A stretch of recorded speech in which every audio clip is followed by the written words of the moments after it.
4:55 de la tarde, estamos en directo. ¿Cómo están? Muy buenas tardes. Comenzamos este tiempo de debate. Es, bueno, la mejor manera que hemos encontrado en esta antesala del fin de semana, en unos días muy complicados para la provincia de Palencia y especialmente para la capital, en este contexto de pandemia que está golpeando de forma especialmente intensa pues a los vecinos de esta ciudad. Vamos a hablar sobre este asunto y otros tantos con los dos contertulios a los que hemos llamado y que han decidido, como siempre, amablemente responder a nuestra llamada y compartir estos minutos de televisión, tanto con un servidor como con todos ustedes. Javier Gómez Caloca, ¿cómo está? Muy buenas tardes. Pues buenas tardes, bueno, bien, aguantando y intentando cumplir cívicamente con lo que nos toca. Vamos a hablar de las restricciones, de las que hay y de las que parece que vienen, que van a ser inminentes. Carlos Hugo Sanz, ¿cómo está? Muy buenas tardes. Muy buenas, nos tienen ascuas, ¿verdad? a ver qué va a pasar, a ver qué van a decidir, a ver qué les queda por hacer y por decidir para ver si acabamos con esta tercera ola. Bueno, pues vamos a ponerles en contexto a ustedes y también, por supuesto, a toda la gente que nos está viendo desde sus casas.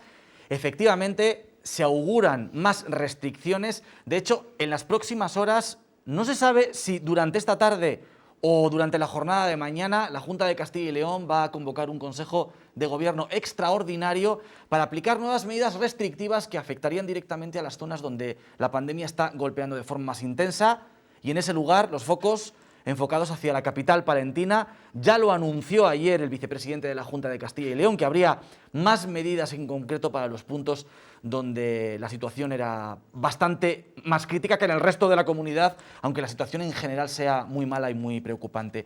Vamos con la información y después la analizamos con nuestros contertulios.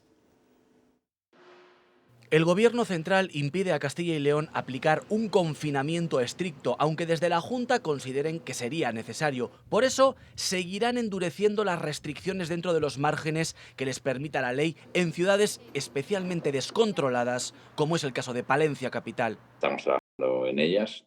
Son medidas que van a afectar sobre todo a aquellas poblaciones que tienen una incidencia más descontrolada. Tenemos población con una incidencia altísima. Por ejemplo, Guijuelo está del orden de los 3.000 por 100.000 habitantes. Tenemos en Palencia también una incidencia muy, muy alta.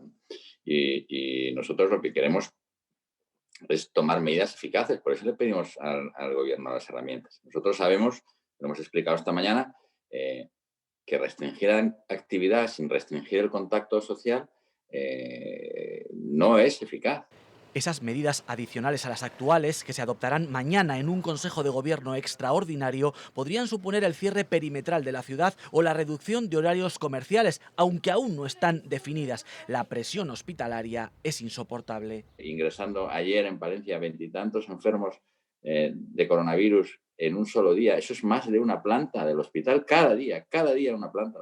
Ahora mismo la capital palentina, hablando de municipios, presenta una de las peores evoluciones de Castilla y León, incluso de España. Bueno, vamos a recordarles a ustedes cuáles son las restricciones que tenemos actualmente en Palencia. Bueno, hay un confinamiento perimetral de la comunidad y de la provincia. Ya saben que el toque de queda se mantiene a las 8, pese a las dudas con el Gobierno central, y un asunto que tendrá que dirimir la justicia, y que no se pueden reunir de momento más de 4 personas. Al margen de estas restricciones generales, hay otras específicas que afectan fundamentalmente al cierre de grandes superficies y espacios comerciales, al cierre de locales de apuestas, de instalaciones deportivas y gimnasios, y al cierre también del interior de la hostelería. ¿En qué sentido podrían girar las próximas medidas que se aprueben en ese Consejo de Gobierno que estamos esperando a que se convoque? El cierre perimetral de las ciudades, que es algo que ya se hizo. No sé si por ahí podrían ir los tiros, Carlos Hugo. No hay mucho más margen. Es decir, si repasas un poco lo que han adoptado otras comunidades, pues te queda el cierre perimetral de la capital, te queda cerrar el pequeño comercio, adelantar el cierre a las 6 de la tarde, que es lo más o menos lo que se ha decidido en otras comunidades, y luego pues reducir aún más el contacto social, limitando a 2 personas las reuniones, a 2 personas que no sean de la misma unidad familiar, las reuniones tanto en la calle como en casa. ¿Las terrazas, de nuevo los hosteleros, podrían estar en el foco? Al final, si tú limitas a 2 personas los encuentros que no sean convivientes, pues la verdad es que tampoco tiene ya mucho sentido la terraza, porque si tú vas a las, o que sea, a las 11 de la mañana y te das un paseo por la Plaza Mayor, por las terrazas que hay abiertas, al final ves que es gente que a lo mejor sale de trabajar, son 4 grupos de 4 o 3, y solo vas a dejar 2, pues al final me imagino que no tienen, es una forma de cerrarlas sin decir que las van a cerrar. Y no hay mucho más donde poder elegir, por desgracia, mientras no se instale o no se acepte o el gobierno no decida un confinamiento estricto al uso o cerrar los colegios, quizá, me parece que van a ser las 4 o 5 que vamos a manejar durante los próximos 15 o casi un mes más. Javier, los datos en Palencia están desbocados. Llevamos prácticamente toda la semana con más de 300 contagios diarios, que hemos batido varias veces el récord durante esta semana. La situación en los hospitales es crítica. ¿Medidas suficientes o insuficientes? Porque la Junta ya saben que lo que está pidiendo es herramientas legales para poder aplicar un confinamiento domiciliario similar al de marzo, aunque programado, para poder frenar de golpe la cadena de contagios. Bueno, yo creo que la Junta, como otras comunidades autónomas, están siguiendo la vía Ayuso. Es decir, nosotros ya no, incluso en Madrid dicen, no queremos ya tomar más medidas. Es que no queremos. Es decir, que las tome otro, ¿no? Yo creo que ese no es buen camino. Vamos a ver, estamos en una situación que entre todos hemos llegado aquí. Es decir, hemos hecho una gran Navidad. Los datos dicen que hemos hecho una gran Navidad, ¿no? Y esta mañana hablaba yo con un compañero y dice, ya verás cómo se tarda poco en cuanto empiece esto a bajar a hablar de que hay que salvar la Semana Santa. Se ha demostrado, si alguien no tenía duda, que no se puede convivir haciendo una vida normal como la que hacíamos antes con el virus, ¿eh? Que hay que convivir de otra manera.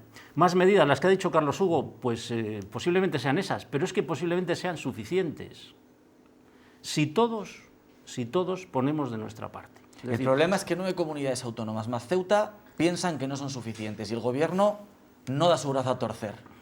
Yo no creo que sea dar el brazo a torcer o no darle. Es decir, un confinamiento como el que se produjo desde marzo hasta junio, yo no sabría decir si sería positivo en estos momentos, si sería positivo. Creo que hay que insistir en un esfuerzo de más comunicación y que toda la comunicación fuera en la misma línea. Es decir, todos tenemos responsabilidad. Si todos vamos de casa al trabajo, del trabajo a casa, y el día que hay que ir a comprar el menor tiempo posible, entre todos atajaremos la situación. Al margen del tema hospitalario, es decir, el tema hospitalario en estos momentos, bueno, pues se necesita más camas de hospital, se están buscando, etc. Yo no he sido nunca de los que ha dicho hay que elegir entre economía y salud. Creo que siempre la salud por delante. Pero no tengo tan claro que en estos momentos plantear un confinamiento como el de marzo nos llevara a solucionar el problema. Hay medidas claro, es decir, que convivan, que solo se reúnan 2 que convivan, ¿no? Claro, pero ¿quién controla eso? Si estamos tomando como referencia medidas que se han puesto en otras comunidades autónomas, a la espera de que veamos qué es lo que pasa. Hay que confiar en la gente. Es decir, ¿había suficientes medidas en Navidad para que no se hubiera producido esto? Yo creo que sí. Es decir, se insistió, no se reúnan más que los convivientes, etcétera, etcétera. No sucedió eso, desgraciadamente, todos incumplimos, Todos incumplimos de nuestra manera, unos más, otros menos, y ahora estamos en una situación de pagar eso. Creo que es más positivo que todas las administraciones estuvieran lanzando el mismo mensaje de intentar convencer a la gente, a todos, que se cumpla las restricciones que en estos momentos hay o que se pueda avanzar, que unos decir, necesitamos otras medidas, pero ponlas tú y asume el coste, y otros decir, no voy a un confinamiento como el de marzo porque creo que no es el momento y que hay otras medidas que pueden mejorar la situación. El ejemplo es el caso de Palencia, es decir, cuando todo se ha lanzado el mensaje de que es necesario la colaboración ciudadana y que la gente vaya a pasar los test, ¿qué ha sucedido? Es decir, todas las administraciones de acuerdo han hecho un llamamiento a que la gente fuera a pasar los test que se están realizando estos días. La gente está respondiendo. Pero claro, si en esa situación el ayuntamiento hubiera dicho, vayan ustedes a pasar los test, la gente hubiera dicho, no tiene sentido, lo que tiene que suceder es que nos cierren.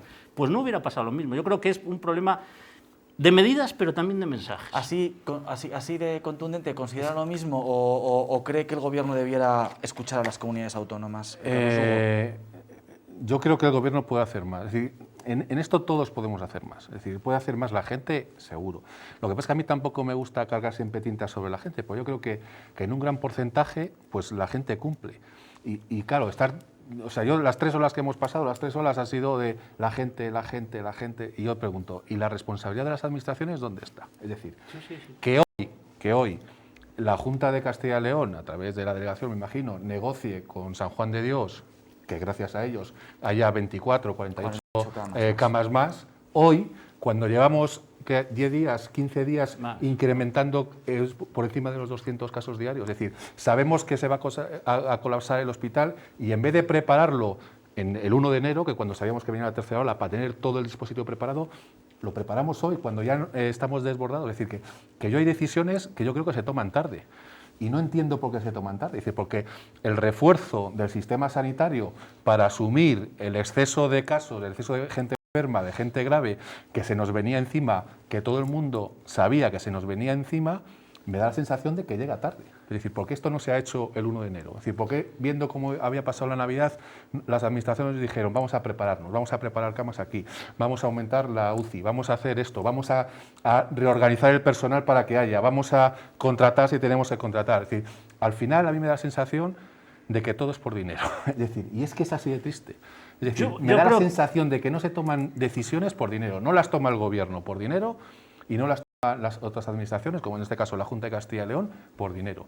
Y me parece gravísimo. Es decir, yo creo que la gente cumple en su mayor parte, en un 90%. El problema es que estamos frente a un virus que un 10% que no cumpla arrastra al otro 90%. Y lo estamos viendo. Creo que la gente en general cumple. Creo que hay un agujero en el control del virus que no son ni la gente ni las administraciones. Creo que hay un agujero en las empresas. Es decir, creo que en las empresas no se está haciendo lo suficiente porque el virus no se expanda. Es decir, yo conozco algunos casos de empresas que empieza uno, que empieza el otro, y en vez de tomar medidas de hacer pruebas inmediatamente y demás, pues se va dilatando, y de la empresa se va a casa. Creo que ese foco no se ha atendido nunca, ni en la primera ola, bueno, la primera ola se cerraron, pero ni en la segunda ni en la que estamos ahora se ha atendido el foco de las empresas. Por ejemplo, el foco de la enseñanza, yo doy una clase en la universidad, es decir, hemos estado dando clases a 1/0 un día.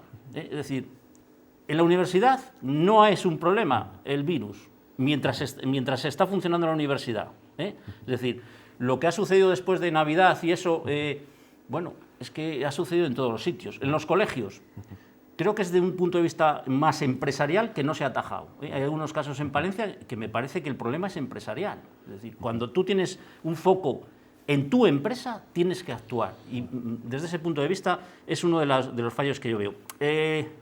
Yo no defiendo ni al Gobierno, ni al resto de gobiernos de Europa ni del mundo, porque todos van por detrás en marzo, en junio, en agosto, en octubre, todos van por detrás, ¿no? Pero sí me gustaría que hubiera unos mínimos acuerdos de explicar las cosas y de, si hay que exigir a la gente más compromiso, que todos lo hagamos igual. A falta de confirmación oficial por parte de la Junta, hay medios de comunicación que ya están publicando en estos momentos que Castilla y León cerrará municipios con una incidencia de más de 2.000 contagios por cada 100.000 habitantes. Lógicamente Palencia se encuentra en ese rango, y medios que aseguran, en este caso el Diario del Mundo de Castilla y León, que ese Consejo de Gobierno extraordinario del que hablábamos se va a celebrar esta misma tarde para que las medidas se puedan aplicar de inmediato. Noticias, nos hacemos eco de una información del Mundo a expensas de que la Junta de Castilla y León confirme si finalmente o no se va a celebrar ese consejo y cuáles son las restricciones. Disculpen, que me parecía interesante interrumpirles para contárselo a la gente que nos está viendo. Que esa es otra también. Es decir, que desde que anunciamos las decisiones hasta que las tomamos, están pasando 24 o 48 horas casi. Es decir, que yo que entiendo que si hay que tomar una decisión drástica, como es confinar un municipio, lo suyo es que se haga de la forma más rápida posible. Es decir, y entonces menos anuncios y más decisiones.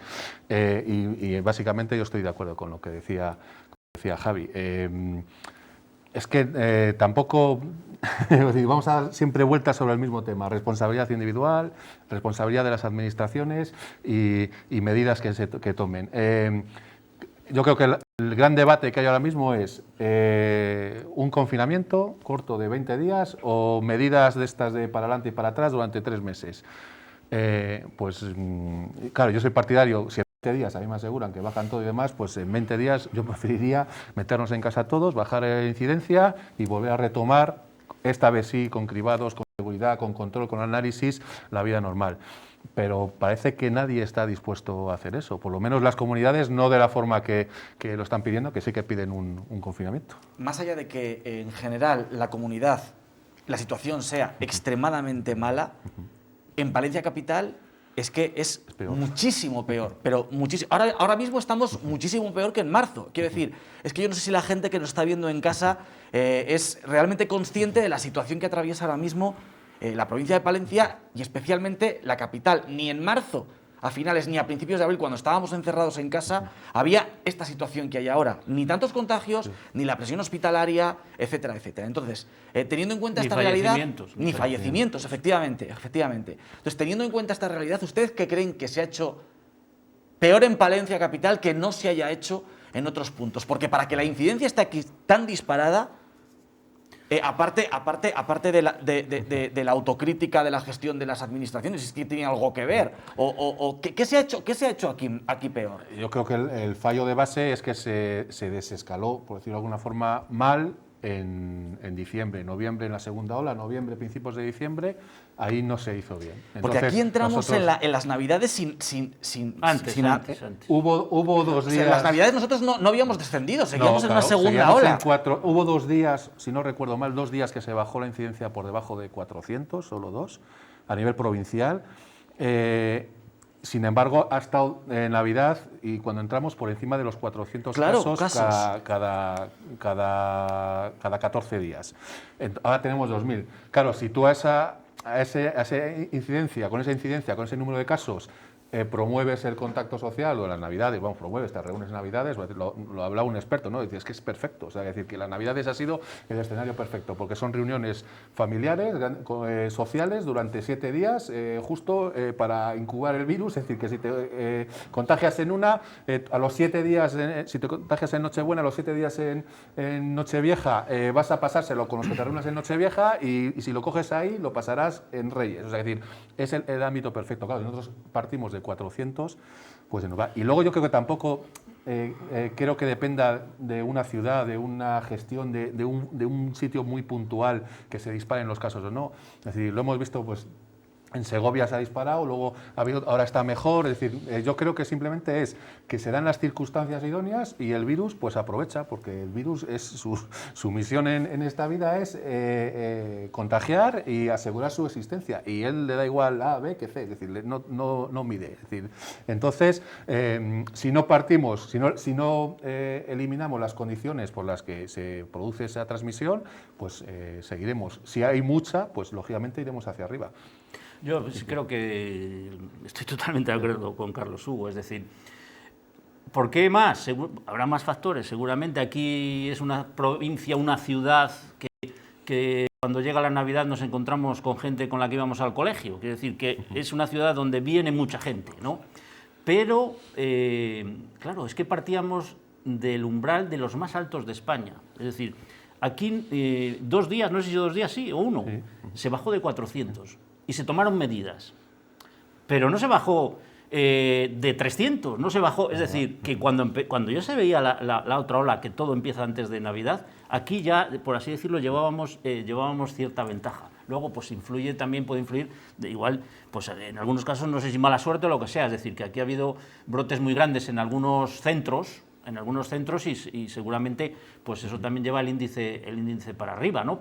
Pero claro, es que cuando te pones desde 400 empiezas a subir otra vez, no es lo mismo que cuando empiezas a subir desde 30, ¿eh? Yo creo que por ahí van un poco las cosas.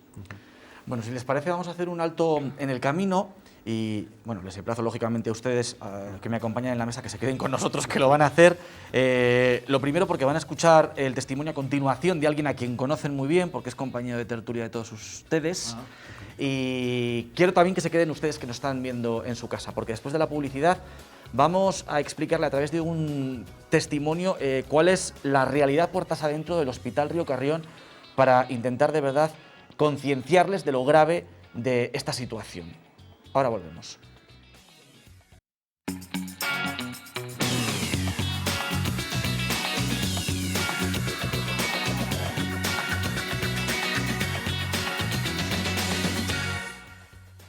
Bueno, les vamos a contar y van a poder escuchar el testimonio de Javier Calaveras. Es contertulio de este programa, es médico de urgencias del Hospital Río Carrión. Le van a escuchar en tan solo unos minutos contar pues, cuál es la realidad puertas adentro, ¿no?, del complejo hospitalario. Pero antes quiero que vean qué es lo que está ocurriendo en el pabellón de Campos Góticos, donde desde la jornada del miércoles, tercer día consecutivo de cribado masivo, con unos resultados pues, muy similares de participación y de positivos en los días pasados.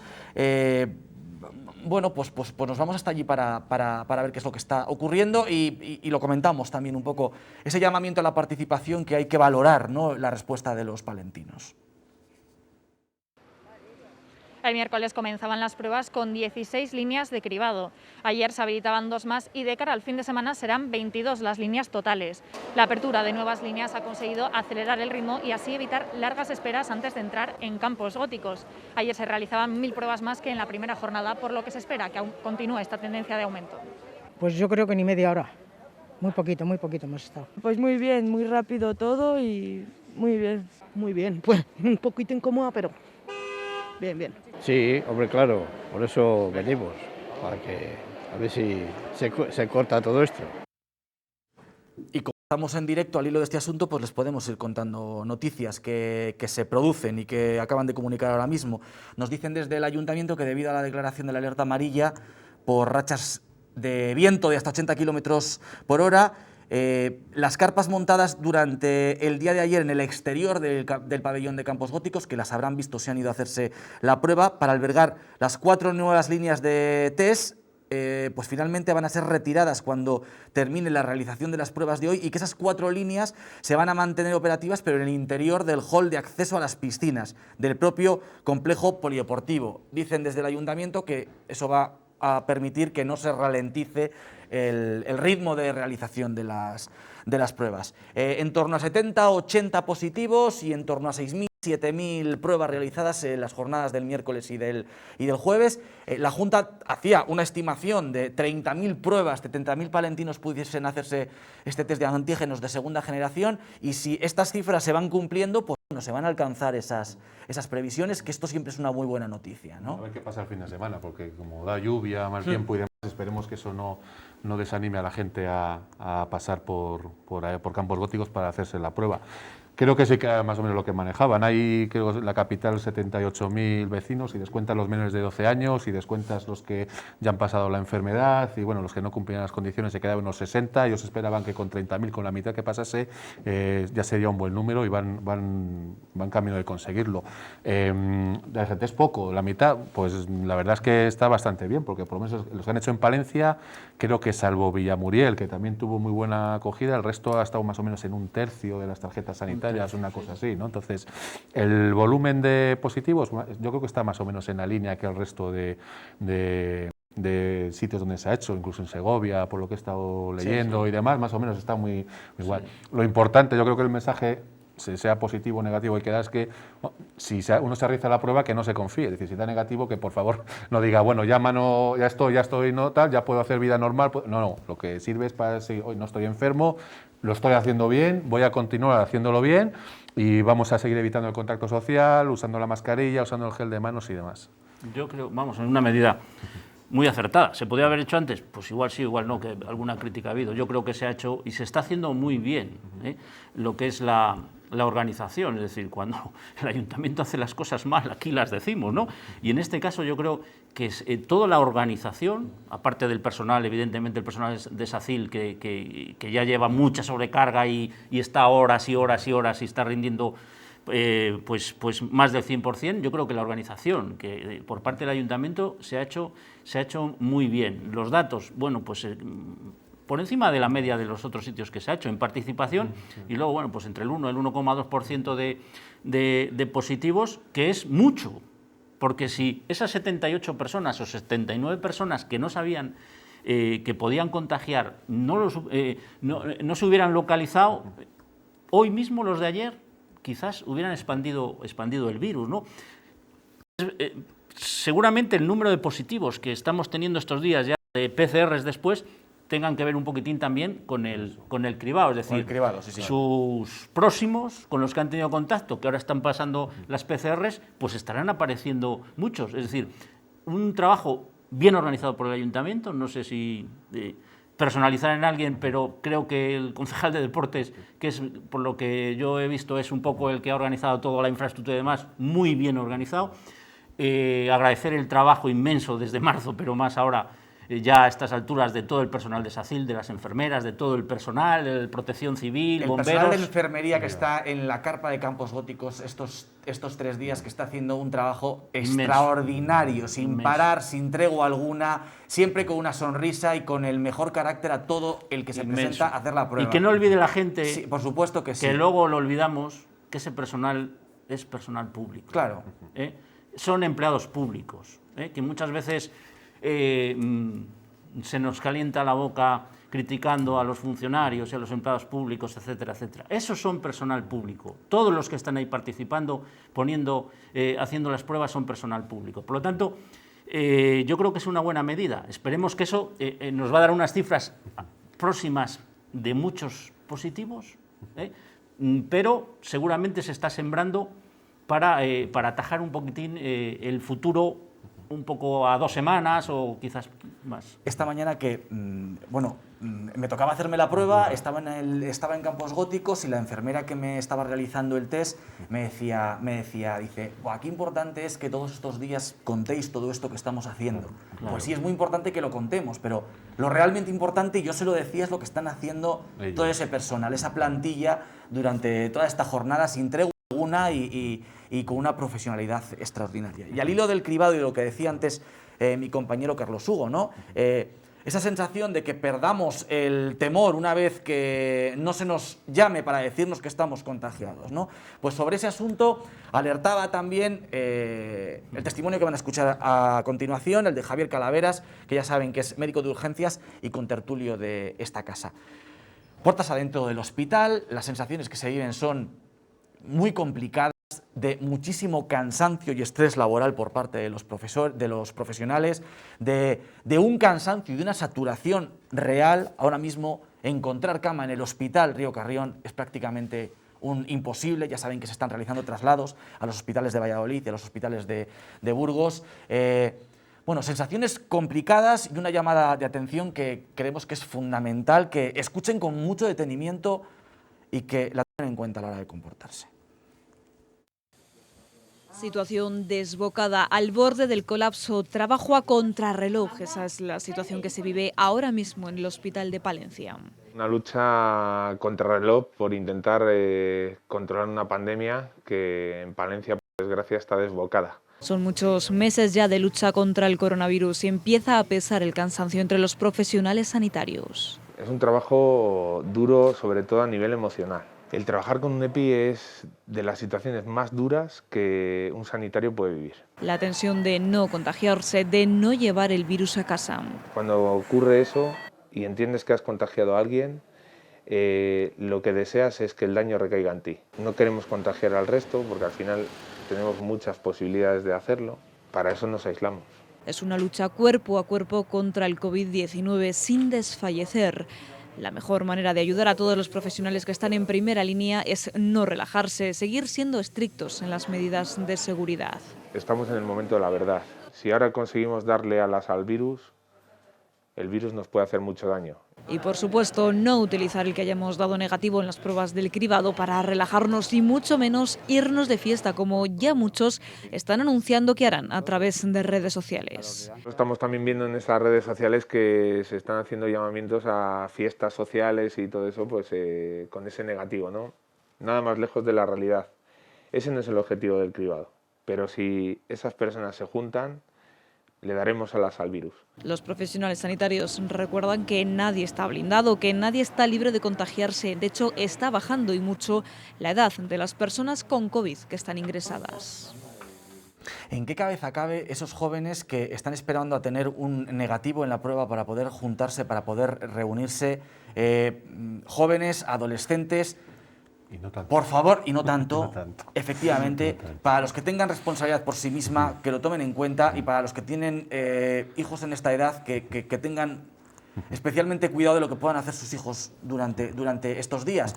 Son muy pocos, es la excepción, pero existen y complican absolutamente todo, ¿no? Hoy en el telediario han dado una pieza desde la playa de la Malvarrosa, creo que era, en Valencia y demás, llena de gente, llena de chavales, de grupo de chavales sin camiseta, hablando, sin mascarilla, tal y demás, y con la que está cayendo. Bueno, pues por desgracia todavía hay gente así. Es decir, yo sí algo he detectado desde que empezó, es que hay gente que no está dispuesta a sacrificar su ocio para que no muera otra gente, y es así, es decir, que por culpa de esa gente hay otra que está muriendo, pero no hay forma de hacerles entender en la cabeza, por lo menos hasta que no les toca un caso de cerca y demás, que no pueden seguir haciendo eso.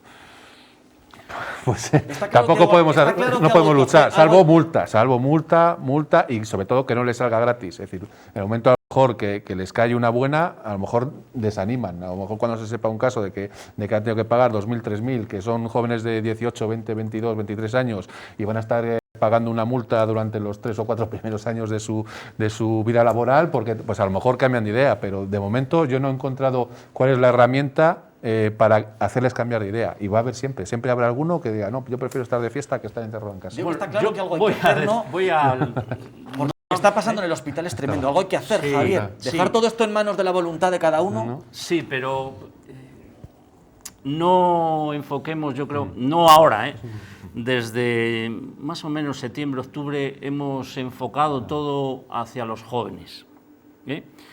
Y mientras el confinamiento duró de marzo, nadie se acordó de los jóvenes. Y los jóvenes lo pasaron mal. Lo que pasa es que estaban encerrados en su habitación. Pero nadie se acordó de ellos. Creo que se ha tenido poco tacto en la comunicación con los jóvenes, en lo que es el virus, que se ha tenido muy poco tacto. Y jóvenes y no tan jóvenes. Sí. La diferencia es que la calidad del botellón de unos será distinta a la calidad del botellón de otros. Es decir, pero no enfoquemos todo a los jóvenes, yo creo, porque sería injusto. Sería injusto. De todas maneras, esperemos que yo creo que lo del cribado genera una ola cívica, entiendo yo, en Palencia, una ola de que hemos visto la necesidad de esto como una herramienta contra el virus. Esperemos que esa ola cívica pues también surta sus efectos, pero no todo la culpa la tienen los jóvenes, porque seríamos injustos. Si no es un problema tanto de ser joven como de conciencia. Es decir, que el que es un descerebrado lo va a ser con 20, con 30, seguramente con 40 años. Es decir, quien crea que es una buena idea alquilar un piso para irse con los amigos a emborracharse, no importa tanto la edad como que esas personas entiendan la situación en la que están. Claro, y en estos momentos... Y es que a estas alturas, por el marzo lo puedes entender, pero a estas alturas, es decir, ¿cómo les convence ya? O sea, ¿qué más tenemos que decir? Ya, ¿Qué más Carlos, tenemos que hacer para convencerles? Pero en estos momentos de una crisis como la que estamos viviendo, es cuando recogemos lo que la sociedad siembra a lo largo del tiempo. Es decir, la sociedad ha sembrado el individualismo en todos y cada uno de las instituciones sociales. Es decir, desde la escuela a la universidad, a la empresa, lo que hemos generado es individualismo y hemos trasladado a los jóvenes y al resto de la sociedad que lo importante es que se salve cada uno. Y en una situación en la que no se puede salvar cada uno, sino que el que cada uno se salve depende del compromiso cívico del resto, pues estamos viendo los problemas de la sociedad que hemos creado. Es decir, el problema no son los sanitarios. Es evidente que habría que hacer un esfuerzo, que tienen que entender que si ellos se contagian igual no les pasa nada a los más jóvenes, pero igual su abuelo o su padre acaba en la UCI y de la UCI el camino hasta cerca de Villalobón es muy corto. Y si no hay piensen en eso que también hemos generado, la importancia de la economía y el individualismo económico. Si esta crisis no se sujeta, no digo en todo el conjunto de Europa y demás, en este país expresamente, si esta crisis sanitaria no se sujeta antes de que termine abril o mayo, vamos a pagarlo, y todos y cada uno lo vamos a pagar en nuestra vida futura, en lo económico, en lo laboral y en lo social. Ahondando un poco en el anuncio que hacíamos antes, bueno, a falta de una confirmación oficial, porque es verdad que todavía no la tenemos por parte de la Junta de Castilla y León, ya podemos dar por hecho que efectivamente esta tarde se ha convocado ese Consejo de Gobierno extraordinario para tomar medidas extraordinarias en aquellos puntos, ciudades, como les contábamos, como es el caso de la capital palentina, donde la incidencia está disparada, más de 2.000 casos en la capital palentina por cada 100.000 habitantes en los últimos 14 días, y la probabilidad inmediata de que se tomen esas medidas de las que hablábamos. Parece que el anuncio es inminente, que todavía no esté confirmado, pero es más que probable el cierre perimetral por municipios, incluso algunas medidas más que afecten a los horarios, a las reuniones personales, a los horarios del comercio tan solo esencial, de los negocios esenciales. Bueno, estaremos pendientes, y si ocurre algo más se lo iremos Parece contando. Curioso, ¿no? Las cifras que se utiliza en Europa y demás son 25 casos por cada 100.000, pero ¿por qué solo a partir de 2.000? ¿Pero qué diferencia de expandir el virus hay entre los que tienen una incidencia de 1.000 y los que tienen de 2.000? Es decir, es que luego no hay explicaciones. Bueno, esta estrategia del cierre de municipios ya la aplicó la Junta de Castilla y León antes de las Navidades y le funcionó. Sí, pero a partir de 600. A partir de 600. Pero decir ahora 2.000. ¿Y por qué no los de 1.000? Claro. ¿Pero qué diferencia hay entre los de 1.000 y los de 2.000?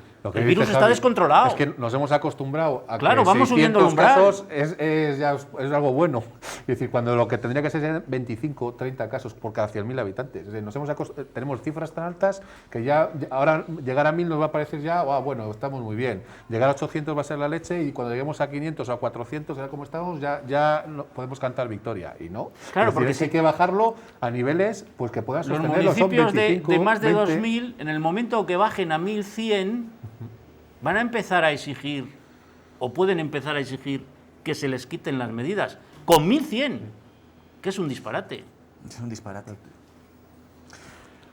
Antes de hacer una pausa publicitaria, que les quería preguntar sobre otro aspecto muy vinculado a la pandemia y de la que se está hablando estos días. Bueno, es noticia también de última hora que la Agencia Europea del Medicamento ha recomendado ya la autorización de la vacuna COVID, la de AstraZeneca, que podría agilizar este ritmo frenético que tenemos de vacunaciones, y ahí estamos en esa guerra de la Unión Europea contra las farmacéuticas, el Brexit y Inglaterra jugando un papel protagonista porque hay fábricas que están en su territorio, y por fin trasciende ese contrato de compraventa en el que dice que incluso las fábricas que están en el Reino Unido debieran suministrar vacunas y dosis al resto de Europa. Y mientras tanto, la vacunación pues prácticamente paralizada. Voy a ver si lo intento explicar con un ejemplo. Después del ataque sorpresivo de Japón a Estados Unidos en Pearl Harbor, Estados Unidos no hubiera levantado cabeza ni seguramente hubiera podido ganar con el resto de los aliados la Segunda Guerra Mundial si la fabricación de armas la hubiera dejado en manos del mercado. Y estamos en una guerra. Y estamos en una guerra dejando en manos del mercado la gestión de lo que nos tiene que salvar, que son las vacunas. Es decir, nadie está poniendo en cuestión si tienen que compartirse las patentes. Nadie está poniendo en cuestión si las empresas que tienen ya aprobadas las vacunas y no tienen capacidad productiva, ¿por qué no se las obliga a que tengan que producir en otras empresas? Es decir, que esto es una guerra y que la guerra cualquiera no se gana con el mercado. Entonces, los pasos que dio ayer Europa van en la buena dirección, pero lo tiene que cumplir. Es decir, usted ahora me dice dónde exporta usted, y si tiene acuerdos con los servicios secretos de Israel o tiene acuerdos con Boris Johnson. Pero si usted tiene aquí un acuerdo con toda la Unión Europea, que la última vez lo comentamos que era lo mejor que podía suceder, un contrato conjunto, porque si no ahora mismo nos estaríamos matando y nos estarían vendiendo guadija para meternos. lo tiene que cumplir. Y si no, no sale un vial de la Unión Europea, pero lo tiene que cumplir la Unión Europea. Bueno, les estamos contando en directo a la gente que nos está viendo las últimas noticias, todo lo que está ocurriendo en torno a la pandemia y esas posibles restricciones que se van a hacer públicas en breve. Se las vamos a ir contando, que para eso estamos en directo. Les pido que se esperen un segundito, también a nuestros contertulios, hacemos un alto en el camino y hablamos de si la pandemia se ha colado en las elecciones catalanas, ahora mismo.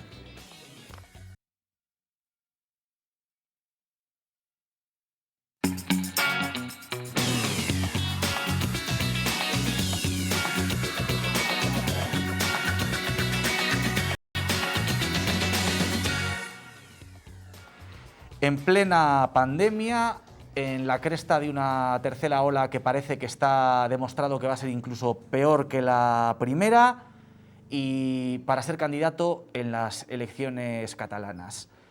Es la operación que ha hecho el ministro Illa y que ya se ha materializado. Y antes de que vean el vídeo de los perfiles de los nuevos ministros, les voy a preguntar que me contesten muy rápidamente, de forma escueta, después ya entramos al detalle, a nuestros contertulios ¿qué les parece? ¿Ha sido una buena decisión o no ha sido una buena decisión? Me imagino que para él será estupenda. Sí, para el resto de españoles yo tengo dudas. Yo creo que en el momento en el que se postula como candidato, que se empiece que tendría que haber dimitido. Pero por lógica, es decir, porque lo que va a pasar es eso, que, es decir, que todas las decisiones que va a tomar el gobierno en materia sanitaria van a estar vinculadas a las elecciones del 14 de febrero. Es decir, que es tan absurdo, es decir, porque aunque no sea así, todo el mundo va a pensar que es así. Ya les dejo que se expliquen, ahora les dejo que se expliquen rápidamente. Rápidamente. ¿Qué le parece, una buena opción o una mala opción, Javier? Yo solo digo que Ibáñez Redondo tiene la Moncloa para explicar esto. Vamos a ver el perfil de los nuevos ministros. Ya saben que ha habido esos relevos. Les conocemos y a continuación debatimos sobre ellos y hablamos de eso, ¿no? De si la pandemia se ha colado o no en las elecciones catalanas del 14 de febrero, que por cierto la justicia ha confirmado que finalmente se van a celebrar el 14 de febrero. Había cierta incertidumbre e interrogante legal que hoy, hace muy poquito tiempo, también se ha desvelado. Lo vemos. La nueva responsable de la cartera de Sanidad es esta mujer, Carolina Darias, la hasta ahora ministra de Política Territorial y Función Pública. Nacida en Las Palmas, tiene 55 años y desde la Moncloa llevaban semanas argumentando que supone el relevo lógico y natural de Salvador Illa. Ha asistido junto a él a las reuniones de los consejos interterritoriales de salud. Aseguran que su carácter es similar al del ministro saliente, sosegada y esforzada en la búsqueda de consensos. Y sobre todo la política es entendimiento. Licenciada en Derecho, ha pasado por todos los niveles de la Administración, desde concejal del Ayuntamiento de Las Palmas de Gran Canaria a subdelegada del Gobierno, presidenta del Parlamento Canario y consejera de su Gobierno autonómico. En su lugar en el Ministerio de Política Territorial toma el relevo el catalán Miquel Iceta. Primer secretario del PSC, es un histórico del socialismo, lleva 43 años vinculado a esas siglas. Barcelonés de 60 años, ya trabajó en las bambalinas del gobierno de Felipe González. Su perfil es dialogante y desenfadado. Y su labor ha sido clave en la relación entre el PSC y el PSOE. Queremos seguir caminando juntos, teniendo un proyecto político compartido.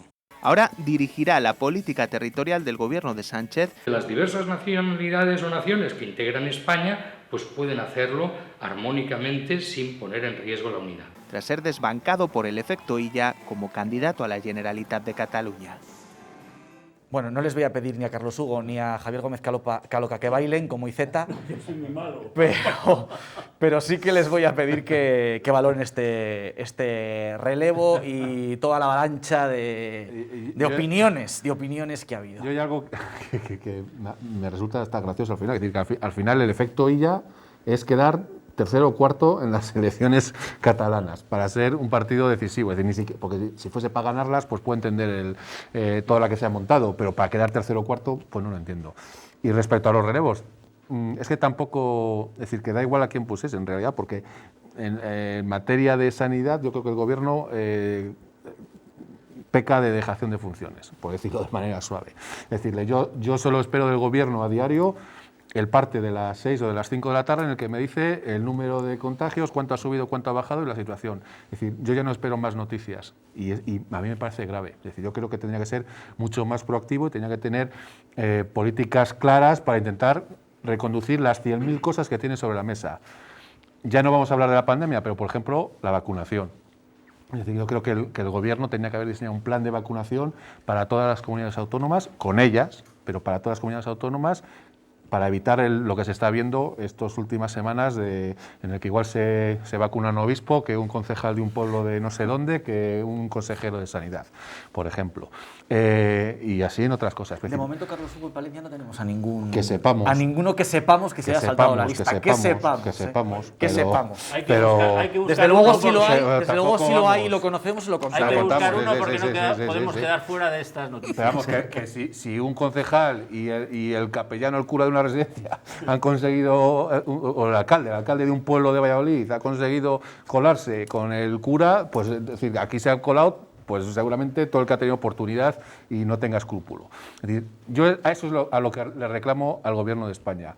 Que esté Carolina Darias, que esté ella ya, a mí me da igual. Es decir, pero por favor, que tomen decisiones y que nos saquen de esta. Tampoco entramos a valorar que sea un filósofo o una licenciada en Derecho o que sea un experto en medicina. Porque al final esto es gestión. Entonces, la capacidad de la gestión, yo creo que ella sí que ha tenido algunos aciertos en la gestión, no ahora. Bueno, cuando llegaron al gobierno, presumieron de que iban a formar un gobierno muy tecnócrata. Sí, efectivamente, pero yo creo que desde junio más o menos, cuando decidieron decir a las comunidades autónomas, tomad, y aquí está, me habéis pedido que queréis ir vosotras, pues ala, tomad, y ahora os aguantáis. Pues desde ahí yo no he vuelto a ver un ministro de Sanidad como el que yo quiero ver, el que lleva las riendas, el que toma decisiones y el que no impone, pero por lo menos sí que marca las líneas en las que tienen que ir las comunidades autónomas, que yo entiendo que es difícil porque hay comunidades autónomas que son para darlas efectivamente, que se llenan la boca de ello.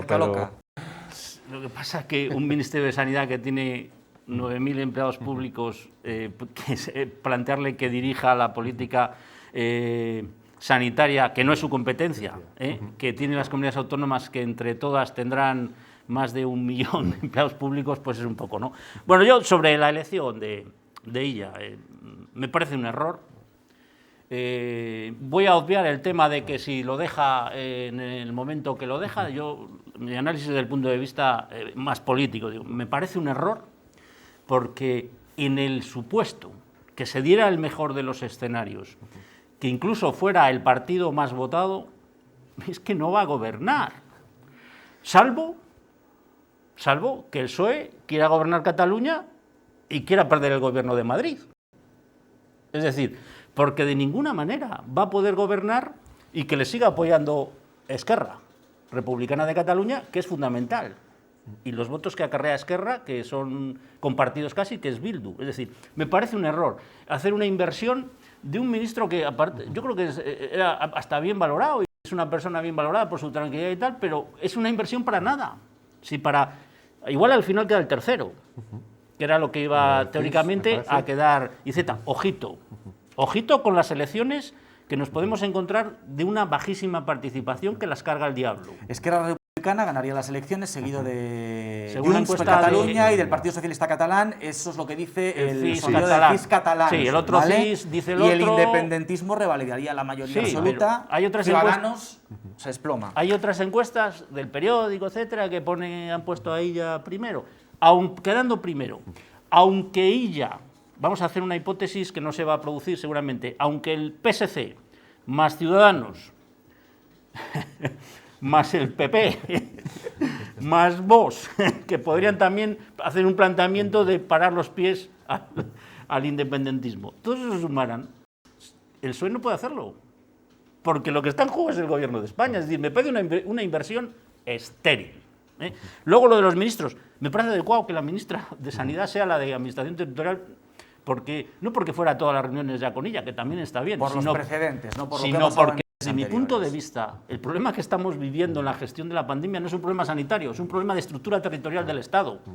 Es decir, el Estado de las autonomías ha fracasado completamente. Yo no creo en vueltas ni al Estado centralizado, ni creo en el Estado centralizado. Creo que esto ha fracasado y hay que ir a un sistema federal en el que los Estados federados, llámese comunidades autónomas, tengan su responsabilidad, porque aquí las comunidades autónomas están demostrando que no quieren ninguna. Por lo tanto, me parece adecuado que sea la ministra de Administración Territorial. Y Zeta, su forma de ser, yo creo que será hasta un gran ministro. Pero me parece una decisión, decía yo antes, Ibáñez Redondo tiene la Moncloa para explicar por qué deciden estas cosas. Quizá Ojo, lo que quieran... Carlos Hugo, termino. Es decir, ojo, unas elecciones con bajísima participación, ojo, unas elecciones que no va a ir la cosa de grandes debates, sino de sentimientos. Y la primera operación la ha tomado delantera el nacionalismo, ordenando la libertad, otra vez, de los presos del proceso. Eso es una operación preelectoral. Si la Fiscalía General de Estado insta otra vez a que vuelvan, ojito. Y dentro del nacionalismo tengo el convencimiento de que si lo que avanzan son los sentimientos, volverá a quedar por delante Puigdemont. Que van a participar en los mítines. Sí. Pero quizá, hablando un poco en lo van a participar en los mítines, que en una cafetería no nos podemos reunir, pero a participar en un mítin en Cataluña en estas elecciones... Pues... elecciones de sentimientos y baja participación, mi apuesta, siempre me equivoco, o algunas veces no, es que es posible que dentro del nacionalismo queden cabeza otra vez los de Puigdemont, y ojo, en el ámbito de la derecha. Pero no querrá, lo que quiere Pedro Sánchez es desactivar el pacto de gobierno o el poder que tiene Esquerra en el pacto de gobierno condicionando a que gobierne Cataluña. No sé si me explico. Es decir, que si ella tiene los votos que vayan a encumbrar a RC al frente de la Generalitat, quizá a través de ese pacto logre restar el peso que tiene en la toma de decisiones del gobierno. Y para eso mandamos a... si para eso lo hace. Si los pactos los borda IZ. Sí, pero si es el que borda los pactos. Pero es política. Es decir, a mí no me extrañaría. O sea, no me extrañaría nada. Yo creo que por ahí va. Creo que por ahí va. Pero el PSOE no puede gobernar en Cataluña, aunque gane las elecciones, porque lo que está en cuestión es el gobierno. No, yo creo que no va a gobernar, pero no va a gobernar, gane o pierda, para favorecer a RC. Y entiendo que a través de ponerle en bandeja a RC el gobierno de la Generalitat, intente desactivar la presión que hace para aprobar presupuestos, para condicionar la política a nivel de Estado, que yo creo que al final es lo que le interesa al PSOE. Es decir, al PSOE lo que le interesa es llegar a unas condiciones a las próximas elecciones generales en las que pueda revalidar el gobierno. Y la única forma... Igual Carlos Hugo ha hablado con Iván Redondo. No, pero la única forma que yo veo es restando poder a RC y la única forma de conseguirlo sería dándole poder al gobierno de Cataluña. Ya. Por ahí voy. Nos quedan 5 o 6 minutos. Quiero hacer referencia a un hecho también polémico vinculado a estas elecciones del que se ha hablado estos días, y después les voy a plantear también una pregunta directa a nuestros contertulios. Oiga, de preguntas directas. Bueno, ya saben que estas elecciones, las catalanas, nos van a dejar imágenes, pues bueno, sí, muy distintas a las anteriores, muy distintas. La Generalitat ha establecido una franja de 1 hora para que los positivos por COVID y sus contactos estrechos puedan votar el próximo 14 de febrero. Es una medida que ya tiene el rechazo, por ejemplo, del Colegio de Médicos. Aseguran que es un ataque al derecho a la intimidad de estos ciudadanos y un riesgo inasumible a nivel sanitario para los colegios electorales. Los miembros de las mesas tendrán que llevar EPIs, equipos de protección individual, para evitar contagios. Imagínense que son vecinos de Cataluña y les toca, por el bendito sorteo electoral de estas elecciones, ser integrantes de alguna de las mesas en la comunidad catalana. Y tienen que enfrentarse a esta situación. Es que es esperpéntico, pero sobre todo porque se están complicando la vida. Ya tienen herramientas para que si una persona está confinada o es enferma de COVID, pueda votar, que es el voto por correo. Sabría poner el EPI, yo entiendo, van a dar clases, van a dar cursos a los integrantes. La Generalitat había decidido ya, sobre todo desde que designaron candidato a ella, que las elecciones no se hicieran el 14 de febrero. Sí.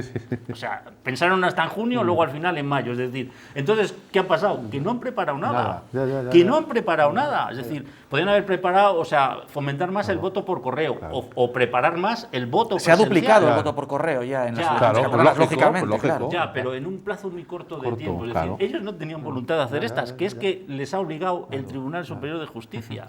Entonces, cosas de este tipo y alguna más veremos. Ocurrencias de último momento. Pues como lo de los mítines que decía Álvaro hace un momento. Es decir, que yo les preguntaba, ¿pero quién va a los mítines? O sea, los mítines ya van los convencidos. Es decir, si tú vas a un mítin ya vas a votarle. Es decir, ¿para qué organizas mítines con gente? Si ese voto ya lo tienes. Las últimas campañas ya fuera de pandemia ya los mítines están casi desapareciendo del hábitat de las elecciones, salvo se hace uno o tal, pero vamos, veremos más ocurrencias.